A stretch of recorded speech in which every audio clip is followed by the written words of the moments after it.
আছো? কি হলো?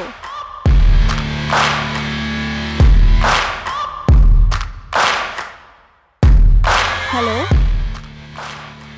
আমার স্বামী ভালো মতো ঘুমিয়ে পড়েছে। তুমি তাড়াতাড়ি তৈরি হয়ে আমাদের বাড়িতে চলে এসো। তোমাকে দেখতে খুব ইচ্ছে করছে। ওকে।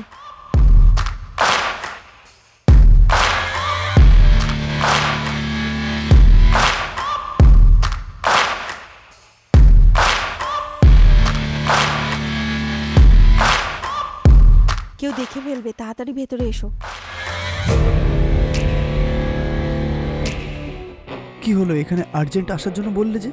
তুমি আমার কাছে পয়সা চাইছিলে না? এখন ও ভালো করেই ঘুমাচ্ছে। এইটাই তো ভালো সময়, সঠিক সময়। এখনই যদি নিয়ে নেওয়া যায় তাহলে সমস্ত সমস্যা মিটে যাবে। তুমি দাঁড়াও 1 মিনিট, আমি পয়সা নিয়ে আসছি এক্ষুনি।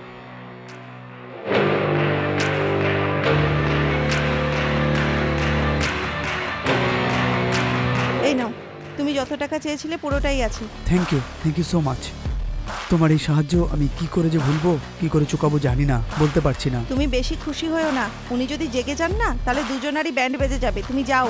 আরে তোমার স্বামীর চলে যাওয়ার পর আমরা কতবার এরকম ভাবে দেখা করেছি বলো তো? তোমার স্বামীকে মেরে ফেলে আমরা কোথাও সেটেল হয়ে যাই বিয়ে করে, বলো এটা ভালো না? ও আচ্ছা, আমার স্বামীকে মেরে ফেলে তারপর আমরা দুজন মিলে অন্য কোথাও গিয়ে সেটেল হব, তাই তো? হ্যাঁ। হুম। ওনাকে যদি মেরে ফেলি আমরা আর কোথাও সেটেল হতে যেতে পারবো না। পুলিশের স্টেশনে গিয়েই সেটেল হতে হবে। আর পুলিশ আমাদের খাবার দাবার দিয়ে ওখানেই সেটেল করবে। পুলিশ আমাদের ধরতে পারবে না, এরকম জায়গা দেখেই তো পালাতে হবে আমাদের। ও খুব সুন্দর তোমার আইডিয়া।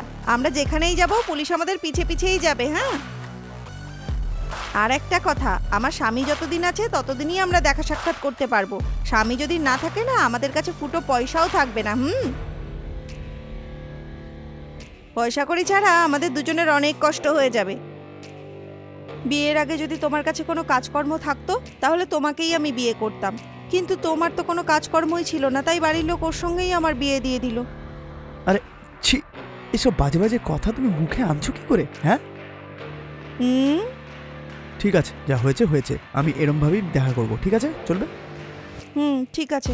আমার স্বামীর ওঠার সময় হয়ে গেছে। যদি আমাদের একসঙ্গে দেখে নেয় বড় প্রবলেম হয়ে যাবে। যাও যাও যাও, তুমি তাড়াতাড়ি চলে যাও। বাই। আর হ্যাঁ, বাই বাই।